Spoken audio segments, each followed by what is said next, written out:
ساعات قليلة، قربت ساعات قليلة، بعد كانت أيام بقت ساعات خلاص.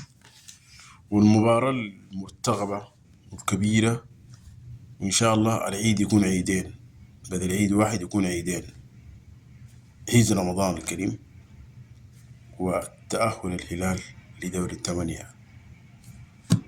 لكن الناس بدأت ترجف، بقينا زي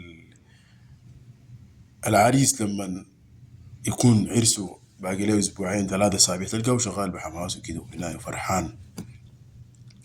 قدر ما الايام تقرب ولا العرس باقي له يوم ولا يومين تلقاه شنو خلاص بدا شنو الشبكة كده خاشي في حالة تانية. فده الآن الوضع اللي فيه بعض جمهور الهلال وما كله، في ناس واصغين ثابتين. أنا عن نفسي منقسم على اتنين، رجفة خوفة وثبات. والله أكلمك جد كده، الخوف في شنو والثبات في شنو؟ نجي في الثبات أنا واثق عندي لعيبة، عندي محترفين من العيار التقيل، وعندي لعيبة وطنيين من العيار التقيل ما شاء الله تبارك الله، ما فيهم ولا كلمة. والدليل أسي حدلهم جروا البطولة دي من الدوري التمهيدي لغاية ما وصلوا المرحلة دي، ولغاية اللحظة هم متأهلين كده. نحن متأهلين 10 نقاط سويناه في روحنا، اللهم سويناه في روحنا ما نرجع ورا، دخلنا نفسنا في المعمعة دي. الحاجة الوحيدة أنا المخوفاني وقاعد أتكلم عنها طوالي وكل الناس بيتكلموا عنها وكل الجمهور الهلالي عارف الكلام ده، التحكيم. والله دي الحاجة الوحيدة أنا شفتها عاملة لي هوس في راسي. دي الحاجة الوحيدة اللي احنا بتخوفنا. دائما الهلال في المراحل زي دي بتواجهوا مشاكل، لكن الحاجة اللي بتطمن لها تاني أكتر أسي الآن إنه الهلال عنده إدارة واعية ومفتحة، وإدارة الشغل واقع عليها بقيادة الصوبات والشاب النجم الدؤوب الذي لا يتوقف العلايقي والدكتور حسن العيسى. ديل الشغل واقع عليهم بجد، وأنا متأكد بيكونوا اشتغلوا شغل تقيل في الموضوع ده. دي الحاجة الوحيدة اللي احنا مخيفانا، لكن كلعيبة كده في الميدان ما خايفين نهائي. وإن شاء الله بإذن الله سبحانه وتعالى منتصرين. باقي ساعات قليلة والمباراة تبدأ. يوم أمس هشام الصوبات زار البحث في القاهرة والآن متواجد في القاهرة، وحوافز 5000 دولار لكل لاعب، 5000 دولار لكل لاعب. ولا عيت يا لعيبة، عيدين قلب وتأهل إن شاء الله ومال.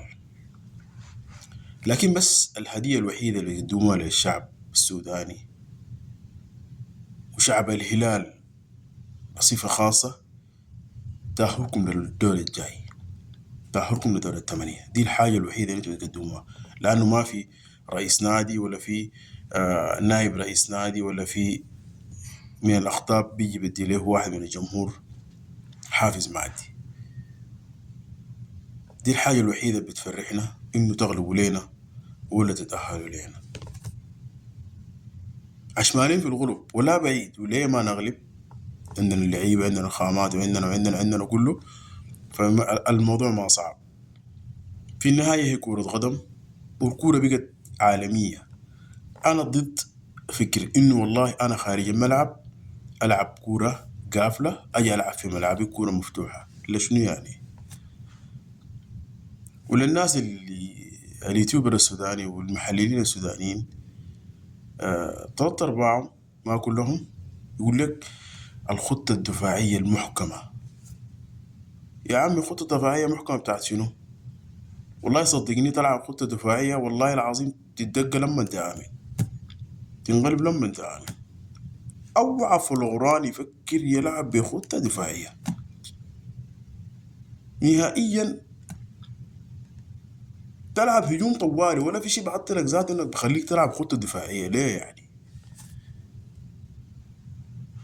انت اديت الفريق ولا الخصم فرصه،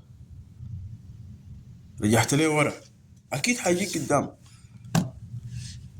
مهما الدفاع صمت، لو صمت 90 دقيقه، الدقيقه 91 الجون بيخش، هتعمل شنو تاني؟ هتعمل شنو؟ قول لي. الاهلي 1-0 باهله. فعشان كده نهائيا خطه دفاعيه دي براسنا ما في. فلوران مدرب كبير وعارف بيعمل في شنو، ولا نحن دايرين نتدخل فيه، الناس يتدخل فيه. العب هجوم، العب دفاع، لا العب كوره كده، لا. وعارف بيعمل في شنو. وانا متاكد انه مفاجاه كبيره جدا جدا لجمهور الهلال، وعنده مفاجاه حيفاجئ بها نادي الاهلي. ان شاء الله متاهلين للمرحله المقبله. بس الناس تدعو انه الكوره تطلع قمه عربيه بين بلدين شقيقين،